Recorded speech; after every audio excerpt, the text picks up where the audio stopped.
Yo guys, what's up? It's the Football Gurus here. Just one representative of the Football Gurus. It's the Football Guru. Coming at you here, as you can see, Man United fan right here. Coming at you with the reaction to the news. It's been circulating around for a small while, but now officially been confirmed the past hour or so. Antonio Conte being announced as Tottenham Hotspur manager. Very interesting. Nuno gets sacked, and they bring Conte in. Wow, that is that's huge. That's huge for Spurs. You know, I think when you remember it to the beginning of the season, they got rejected by Conte, and now they haven't. It's legit, right? Like it's that husband. He gets dumped by his wife, Pochettino. In this situation ends up with an old hag in Mourinho. Doesn't go well. And now ends up with someone just as bad as that hag, just a bit younger. But now the very good chick that they got rejected by, they ended up with them, and they're in a really bad situation as well. So it's looking pretty good for Spurs because they were in a bad situation. So getting Conte right now, that's heaps of positivity for them. Obviously they just got smashed by Man United 3-0. I'm not really boasting about that result too much, to be honest, because I got made fun of for uh, first winning that game. Not me celebrating, but you know, it's kind of a testament to the situation that Man United are in. The fact that you can't really celebrate a victory at this point. Actually, just move these real quick. You can't really celebrate a victory at this point as a Man United fan because every win you have as a United fan, it means Solskjaer's in a job. And this is probably the most damning victory we could have ever gotten ever. I think, people were concerned that, oh, if Solskjaer wins against Spurs, they're not going to sack him and we're not going to get Conte. And that was the consensus. I don't think anyone thought that Solskjaer beating Spurs would lead to Nuno getting sacked and then Spurs getting Conte. It is, how should I say this? It's not good at the end of the day. It's not good when the manager of your football club is underperforming and then he goes on, wins a game, finally, but it's at the expense of a horrible team, first of all, and at the expense of your club not getting the manager that would probably fit a lot better than the manager that they currently have. It's insane, and especially the way Solskjaer beat Spurs. When you look at the 3-0 victory, and you dissect it, you don't even have to dissect it. You just look at it face value. A 3-5-2. Uh, who does that? Who's the best? Who is the best? The two managers in the world that are the best at using three at the back: Thomas Tuchel at Chelsea and Antonio Conte, who's now at Spurs. It's just verbatim. He's literally copying the person we want. Or not all of us. I'm not gonna say we all want him. I think a lot of people want Oli to stay. Some people want Zidane. Some people want Ten Hag.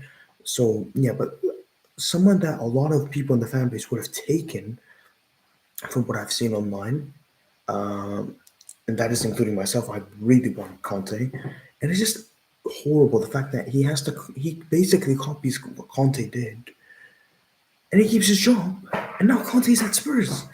It's just you can't win as a United fan these days. Even when you win a game, you can't win, and yeah, it's a shame. But let's just focus a bit more on Spurs now. They just lost 3-0 to United, as we know. They had a horrible, they've had a horrible few weeks, haven't they? If you can check where they are in the Premier League table, they're actually not doing. I don't think they're doing as terribly as people think. I also think they're not doing as well as some people think. They're currently ninth in the table, sitting with 15 points, 5 wins, 5 losses. So reminds me of a bit of Spurs a few years back when they finished fourth, I believe, in 2018-19, but they got their first draw in like February or March or something. That was a weird. They had like 16 wins and 13 losses or something. It was weird, but a bit more obviously. But you know, it's been like that. They've not drawn. They've either won or lost. and they sit on -7 goal difference. I think, if you have to look at why Nuno gets sacked, you have to look at that. -7 goal difference? Come on, that's pathetic. You look at Man United, for example, and I'm not going to talk about Man United forever, but, you know, 15 goals conceded Man United. 15 goals. And we just shipped five to what's his name? To Liverpool the week before at Old Trafford. So it's kind of a testament that United, despite conceding 5 goals the week before, still have a better defense than Spurs, who've conceded 16. Spurs have a worse. Let's see, do they have a worse defense? Okay, obviously not Norwich, not Newcastle. The defense is as bad as Burnley, who just got their first win this last week, their first win after 10 games. The defense is just one worse than Leeds, who have been horrible this season so far. Um, who else? Southampton's defense has been better. Crystal Palace's defense, Brentford. You get the point. You really get the picture.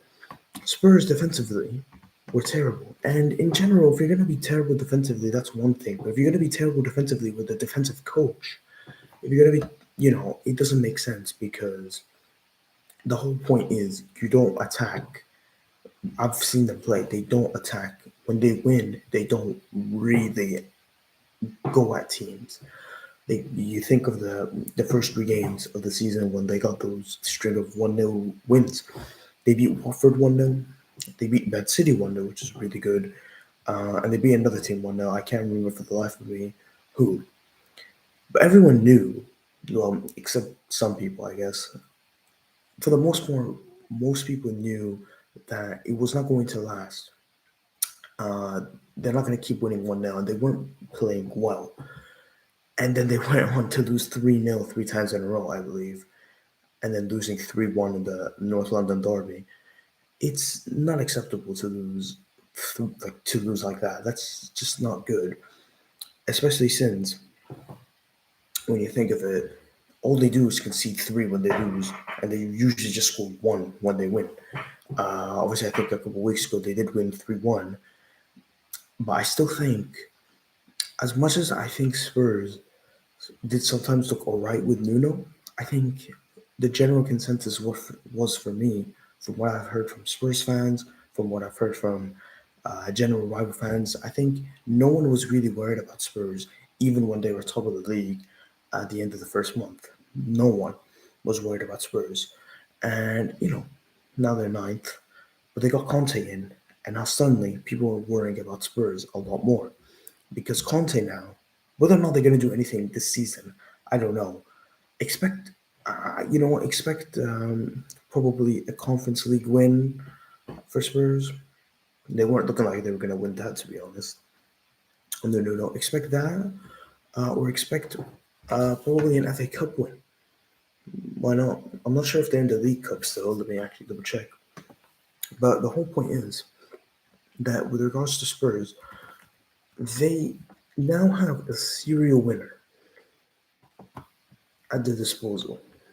They really have someone who has the experience of winning. And the beautiful thing is, so yeah, they are actually in the quarterfinal of the EFL Cup, just to go back against West Ham, so that's going to be interesting. But just to go back on Spurs, they really have in Conte one of the best managers in the league, because this guy, there's no limit to how much players he needs in terms of quality. I like to think of Pep. Pep needs a certain type of player to play Pep ball. You think of Oli, inexperienced manager. He needs some really world class players to bail him out. You know, um, I think Tuchel's a really good coach, but I think a lot of people don't actually realize just how good his squad is. He has an amazing squad. If we're being honest, it's actually frighteningly good. And obviously, Klopp is world class, but he also has a really good squad. The squad that won the league and the Champions League with Klopp was very good. And for me, how I like to think about it with Conte is that he won the league with a team that finished 10th the season before, which and also had a horrible start to the season. They were like after 6 games they were mid-table. So with regards to that, Conte has had worse squads. I think that Chelsea squad, aside from a few players, was really underwhelming at the time. Marcos Alonso wasn't the player he is now. Victor Moses was their right back. I'm trying to think of who else. David Luiz was a bit. You got the best out of David Luiz, something a lot of managers can't do. I'm trying to think of who else they had in that team that wasn't really that inspiring. I mean, they had some good players up top. They had a good attack, but I think him getting the best out of them was very key at the end of the day. And things. I think a lot of people forget with Conte. I don't forget about this. It's one of the reasons I never really rated him as a manager for a small while until last season. Again, I rated him again, if you know what I mean. But before he went to Inter, his last season was actually a horrible season with Chelsea. Well, not horrible, but well, not horrible because they actually won the FA Cup. But aside from the FA Cup win, it was pretty dreadful. They finished fifth. They, I remember they lost 4-1 to Watford and 3-0 to Bournemouth in back-to-back weeks, which was insane. And they also ended the season losing 3-0 to Newcastle. They had some horrible defeats that season. Diego Costa situation. It was a weird campaign, and I think that kind of tarnished Conte's legacy.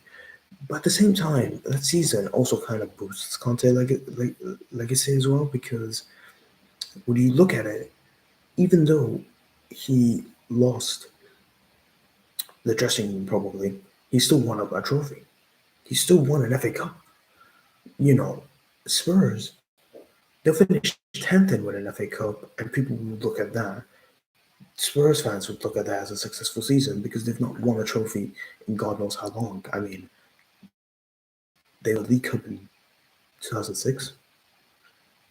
Before that, you have to you have to go to the 20th century, and you have to dive deep into the 20th century to find the last time they won something meaningful aside from the League Cup.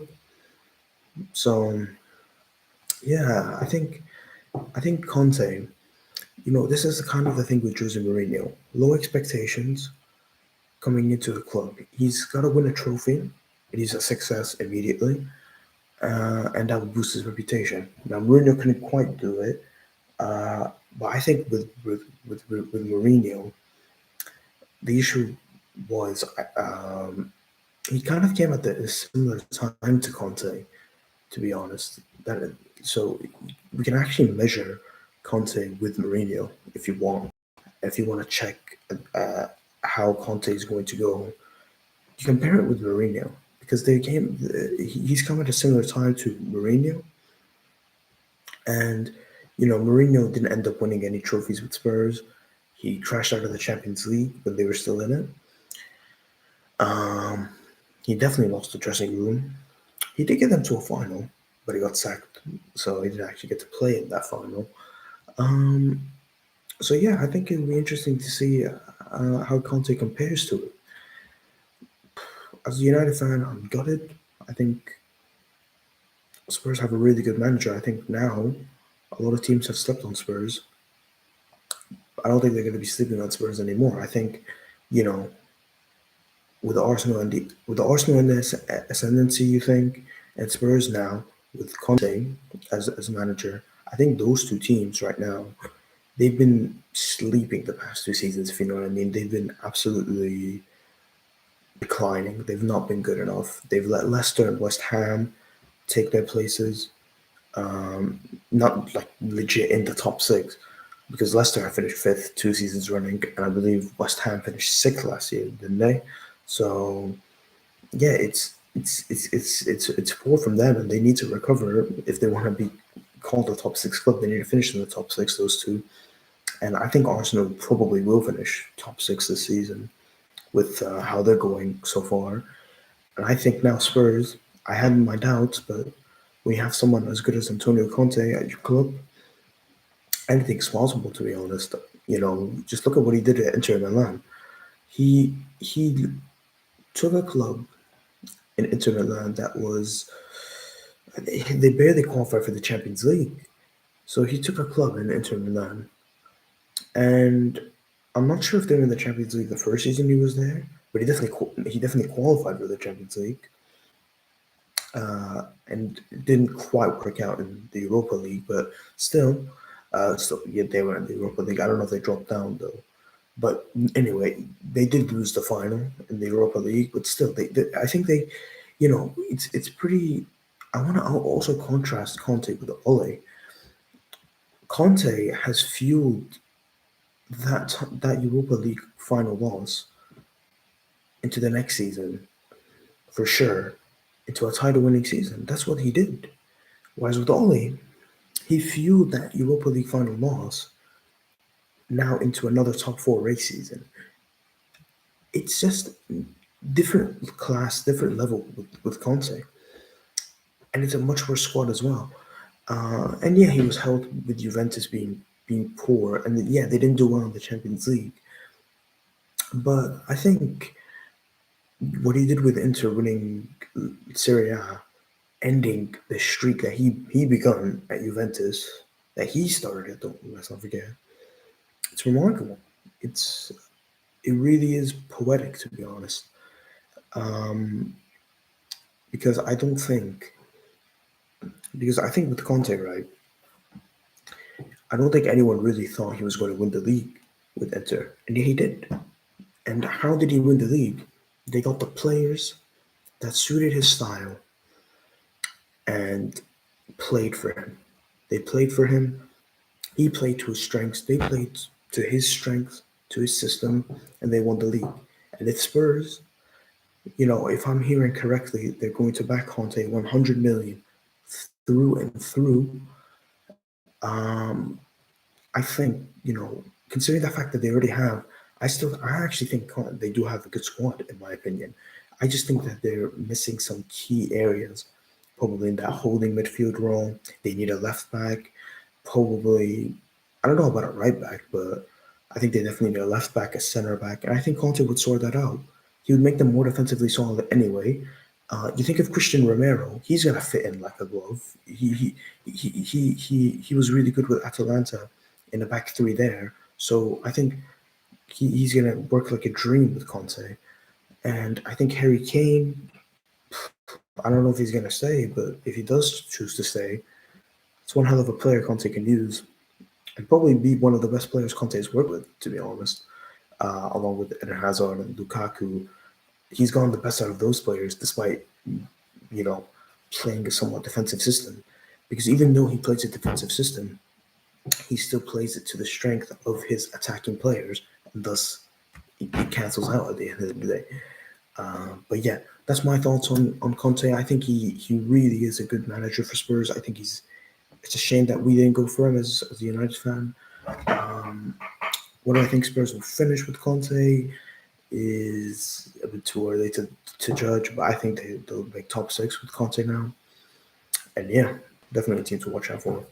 But anyway, see you guys. That is it from the Football Gurus, the live stream.